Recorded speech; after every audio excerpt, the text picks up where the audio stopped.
Hello everyone, welcome to the GS study. आज हम लोग डिस्कशन करेंगे बहुत ही इम्पोर्टेंट टॉपिक जो कि मॉडर्न हिस्ट्री है। और जो भी आप कॉम्पिटिटिव एग्जाम दे रहे हो उसमें मॉडर्न हिस्ट्री जो है बहुत ही उनमें से अहम टॉपिक है। ये जो है टॉपिक के बहुत सारे क्वेश्चन बहुत सारे एग्जाम में आते रहते हैं। देरी ना करते हुए देखते हैं फर्स्ट क्वेश्चन दिया है Hind Swaraj. Hind Swaraj a book by Mahatma Gandhi in 1909 was originally written in। तो महात्मा गांधी ने 1909 में जो है हिंद स्वराज लिखा था। क्वेश्चन पूछा है कौन सा लैंग्वेज में ये बुक लिखा गया था। ऑप्शन ए में दिया है हिंदी, बी में दिया है उर्दू, सी में दिया है गुजराती और डी में दिया है इंग्लिश। ऑप्शन सी हो जाएगा इसका बिल्कुल सही आंसर, जो कि है गुजराती। गुजराती में ही महात्मा गांधी ने हिंद स्वराज लिखा था। ये 1909 में पब्लिश हुआ था और 1910 में इसको ब्रिटिश सरकार जो है बैन लगा दिया था। इसमें सेडिशियस कुछ आर्टिकल है, इसमें लिखावट है बोल के 1910 में इसको बैन कर दिया था, याद रखिएगा। नेक्स्ट देखते हैं क्वेश्चन नंबर 2।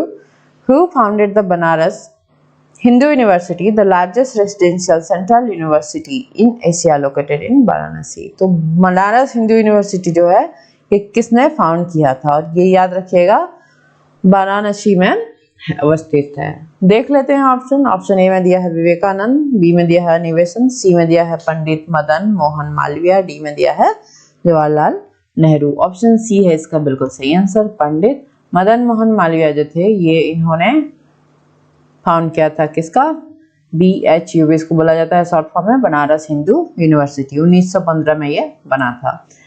ईयर भी याद रखिएगा, साथ ही साथ कोई भी MCQ में पूछ सकता है कि कब जो है बना था हिंदू यूनिवर्सिटी बनारस का। तो 1915 में ये बना था। क्वेश्चन नंबर 3 देख लेते हैं। हु रोट द बुक नील दर्पण। नील दर्पण जो है वो किन्होंने लिखा था। ऑप्शन ए में दिया है बंकिम चंद्र चैटर्जी, बी में दिया है रविंद्रनाथ टैगोर, सी में दिया है दीनबंधु मित्र और डी में दिया है नॉन ऑफ द अबव। इसका सही आंसर होगा ऑप्शन ए,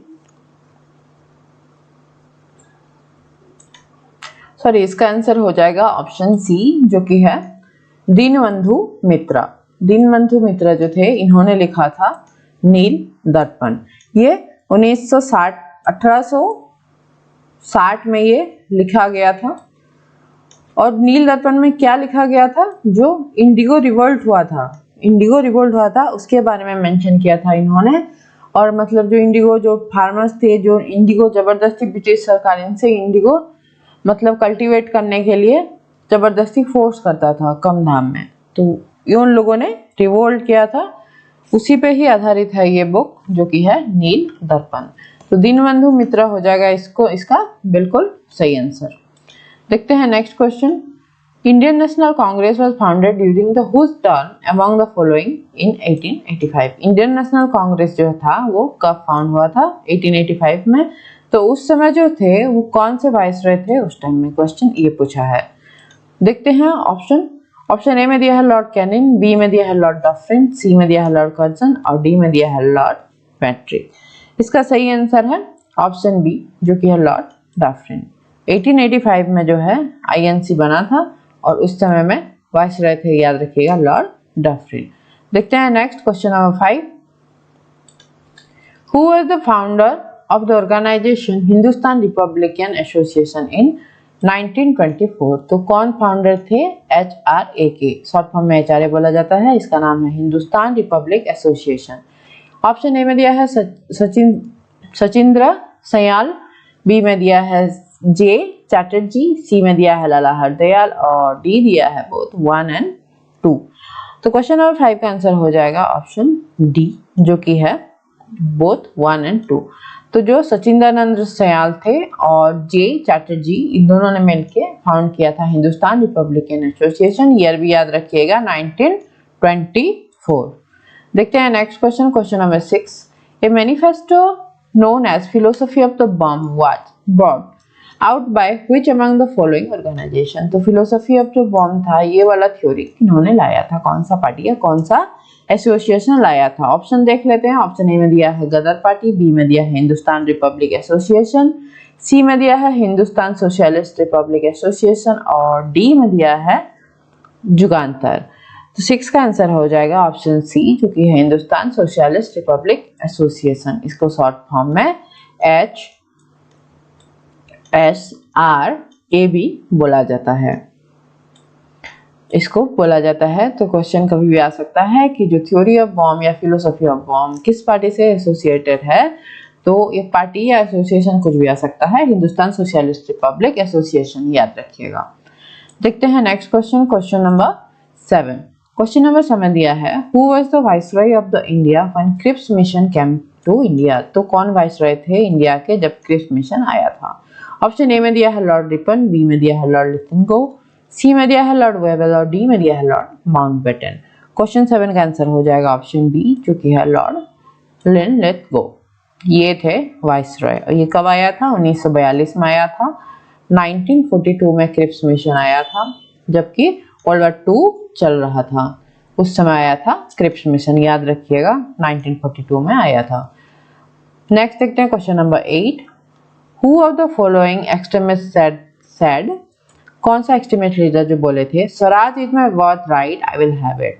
तो ये जो लाइन है ये किनका लाइन है, ये पूछा है। ऑप्शन में दिया है, ए में दिया है बाल गंगाधर तिलक, बी में दिया है लाला लाजपत राय, सी में दिया है बिपिन चंद्र और डी में दिया है नॉन ऑफ द अबव।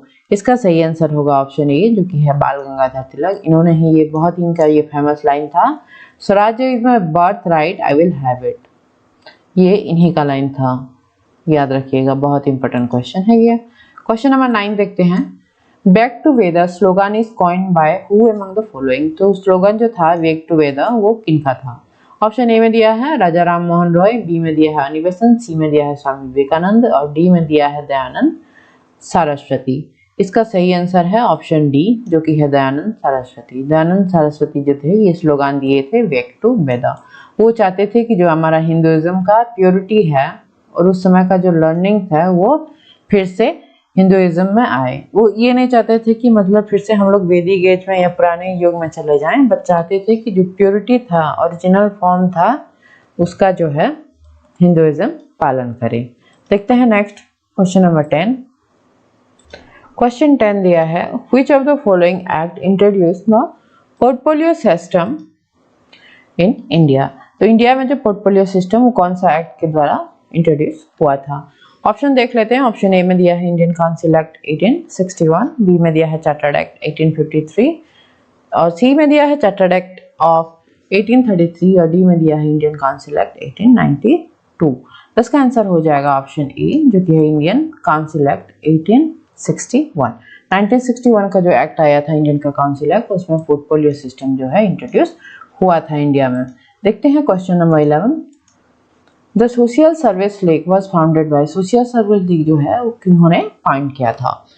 ए में दिया है विवेकानंद, बी में दिया है मदन मोहन मालवीय, सी में दिया है गोपाल कृष्ण गोखले और डी में दिया है नारायण मल्हार जोशी। इसका आंसर हो जाएगा ऑप्शन डी, जो कि है नारायण मल्हार जोशी। इन्होंने ही फाउंड किया था क्या, सोशल सर्विस लीग। और कब फाउंड किया था, 1911 में। याद रखिएगा, ईयर भी कभी कभी पूछ लेता है क्वेश्चन में। देखते हैं next question, question number 12। Bye which among the following act the east India company lost its monopoly of trade with China. कौन सा एक्ट के तहत ईस्ट इंडिया कंपनी उसका जो मोनोपोली था चाइना के साथ ट्रेड जो करता था वो खो दिया था। देख लेते हैं ऑप्शन ए में दिया है पिट्स इंडिया एक्ट 1784, बी में दिया है द चार्टर्ड एक्ट ऑफ 1813 और सी में दिया है द चार्टर्ड एक्ट ऑफ 1833 और डी दिया है द चार्टर्ड एक्ट ऑफ 1853। इसका सही आंसर होगा ऑप्शन सी, जो कि है द चार्टर्ड एक्ट ऑफ 1833। याद रखिएगा, जो मोनोपोली था ट्रेड विद चाइना ये लॉस्ट हुआ था कौन सा, ईस्ट इंडिया कंपनी का, कौन सा एक्ट के तहत, द चार्टर्ड एक्ट ऑफ 1833। देखते हैं next question, question 13। Who among the following introduce the modern concept of rule in India. Option A में दिया है मुगल, बी दिया है ब्रिटिश, सी दिया है पोर्तुगीज और डी दिया है फ्रेंच। ऑप्शन बी होगा इसका सही आंसर। ब्रिटिश जो थे वो इंट्रोड्यूस किए थे रूल इन इंडिया, और रूल ऑफ लॉ ये सब जो है इंट्रोड्यूस कौन किया था, ब्रिटिश किए थे। क्वेश्चन 14 देखते हैं। Who among the following was the last holder of the post Secretary of State for India? तो Secretary of State for India जो कि इंडियन एक्ट का बना था 1858 में, ये वाला पोस्ट बना था, वो कब खत्म हुआ था? जब आज़ादी के सही थी खत्म हुआ था, लेकिन जो लास्ट पूछा है इसमें, last secretary of the state for India कौन थे? ए में दिया है लॉर्ड स्टैनली, बी में दिया है विस्काउंट क्रॉनबर्न, और सी में दिया है लॉर्ड जॉर्ज हैमिल्टन, और डी में दिया है लॉर्ड पैट्रिक लॉरेंस। इसका सही आंसर होगा ऑप्शन डी, जो कि है लॉर्ड पैट्रिक लॉरेंस। क्वेश्चन 15 देखते हैं। क्वेश्चन 15 दिया है by the act of 1858 India was govern, मतलब क्या चेंजेस हुआ था? जो एक्ट आया था 1815 का, किसके द्वारा जो इंडिया गवर्न किया गया उसके बाद? ऑप्शन ए में दिया है बाय द कंपनी, बी दिया है in the name of the crown, C में दिया है बाय बोर्ड ऑफ डायरेक्टर, और डी दिया है in the name of governor general of India. 15 का आंसर हो जाएगा option B, in the name of the crown. तो डायरेक्ट जो कंट्रोल इसके बाद जो 1857 का रिवोल्ट हुआ था उसके बाद पास हुआ था ये एक्ट, इंडियन काउंसिल एक्ट 1858, और इसके बाद जो डायरेक्ट कंट्रोल ब्रिटिश सरकार अपने हाथ में ले लिया था, तो इन the name of the crown हो जाएगा इसका बिल्कुल सही आंसर। क्वेश्चन 16 देख लेते हैं। The Poona pact was an agreement between, तो पुना पैक्ट जो हुआ था वो किस किस के बीच ये एग्रीमेंट हुआ था? क्वेश्चन ये पूछा है। ऑप्शन ए में दिया है नेहरू एंड अम्बेडकर, बी में दिया है गांधी एंड अम्बेडकर, सी दिया है मालवीय एंड अम्बेडकर, और डी दिया है गांधी एंड नेहरू। 16 का आंसर होगा ऑप्शन बी, जो कि है गांधी और अम्बेडकर। ये हो जाएगा इसका सही आंसर। जो कम्युनल मतलब कम्युनल अवार्ड मिला था, जो एसटी कैटेगरी के लोग थे उनको भी मिला था, तो उसी के बारे में उसके बाद गांधी जो है फास्ट करने लगे अनटू द डेथ। उसके बाद जो साइन हुआ था पूना पैक्ट गांधी और अम्बेडकर बीच में, जो शेड्यूल कास्ट है उनको भी दिया गया था इलेक्टोरल सिस्टम, अलग से इलेक्टोरल सिस्टम, तो उसके बारे में ये था। तो पूना पैक्ट याद रखिएगा 1932 में हुआ था, गांधी और अम्बेडकर के बीच हुआ था। The first women to become a chief minister of any state in India was, the first दो women थे जो कि कोई भी स्टेट का चीफ मिनिस्टर बने थे, कौन थे? ऑप्शन ए में दिया है नंदिनी सतपथी, बी में दिया है डॉक्टर जे जयललिता, सी में दिया है सुचेत्रा कृपालिनी, और डी में दिया है मिस मायावती। ऑप्शन सी होगा इसका सही आंसर। सुचेता कृपालिनी जो थे वो पहला चीफ मिनिस्टर थे कोई स्टेट का, ये बने थे यूपी के, और यूपी स्टेट जो थे अभी यूपी स्टेट के ये चीफ मिनिस्टर बने थे कब से कब तक? 1963 से लेके 67 तक, 1963 से 1967 तक ये चीफ मिनिस्टर थे यूपी के, और पहला चीफ मिनिस्टर थे इंडियन का कोई भी राज्य का। देखते हैं question number 18। Who is regarded as the father of modern India, तो फादर ऑफ मॉडर्न इंडिया किनको बोला जाता है? ऑप्शन ए में दिया है राजा राम मोहन रॉय, बी में दिया है स्वामी दयानंद सरस्वती, सी में दिया है श्री अरविंद, और डी में दिया है भगत सिंह। ऑप्शन ए होगा इसका सही आंसर। राजा राम मोहन रॉय जो था, जो कि एक बहुत ही प्रोमिनेंट सोशल रिफॉर्मर थे, इन्हीं को ही बोला जाता है फादर ऑफ मॉडर्न इंडिया। इन्होंने ब्रह्म समाज का भी स्थापना किया था। देखते हैं नेक्स्ट क्वेश्चन। क्वेश्चन 19 दिया है who had founded the Deccan educational society, who founded the Deccan educational society. Option A में दिया है दादाभाई नौरोजी, बी दिया है सी आर दास, सी दिया है स्वामी विवेकानंद, और डी दिया है महादेव गोविंद राणाडे। ऑप्शन डी होगा इसका सही आंसर, महादेव गोविंद राणाडे। इन्होंने ही, एमजी राणाडे भी पूछता है कभी कभी, इन्होंने ही डिकेन एजुकेशन सोसाइटी का स्थापना किया था। ये वाला एमसीक्यू जो है वो बहुत सारे क्वेश्चन में आप देखिएगा एसएससी की बैंकिंग में बहुत ये रिपीट हुआ है, बहुत इंपॉर्टेंट क्वेश्चन है ये। क्वेश्चन देख लेते हैं। Question number 20, why was the second round table conference fail, तो सेकंड जो है राउंड टेबल कॉन्फ्रेंस क्यों फेल हुआ था? 4 यहाँ पे ऑप्शन दिया गया है, देख लेते हैं। 4 स्टेटमेंट दिया है। ऑप्शन ए में दिया है priority to be given to the communal question, priority दिया गया था कम्युनल क्वेश्चन को। बी दिया है suspension of civil disobedient movement, C दिया है ग्रांट ऑफ डोमिनियन स्टेटस, और डी दिया है date of transfer of power. इसका आंसर होगा option A, priority to be given to communal question को ज़्यादा मतलब प्रायोरिटी दिया गया था, इसीलिए सेकेंड राउंड टेबल कॉन्फ्रेंस जो हुआ था वो फेल हुआ था। और ये 1931 से 1931 में हुआ था। सेकेंड राउंड टेबल कॉन्फ्रेंस हुआ था 7 सितंबर से लेके 1 दिसंबर तक ये हुआ था 1931 में। और ये 3 टोटल राउंड टेबल कॉन्फ्रेंस हुआ है, फर्स्ट सेकेंड और थर्ड। सेकेंड में ही इंडियन नेशनल कांग्रेस का रिप्रेजेंटेटिव बन के महात्मा गांधी गए थे। बाकी जो फर्स्ट हुआ था और थर्ड हुआ था इनमें आईएनसी ने भाग नहीं लिया था। तो ये था कुछ इंपॉर्टेंट क्वेश्चन मॉडर्न हिस्ट्री का। फिर नेक्स्ट सीरीज में हम लोग और इंपॉर्टेंट क्वेश्चन डिस्कशन करेंगे। Till then thank you for watching.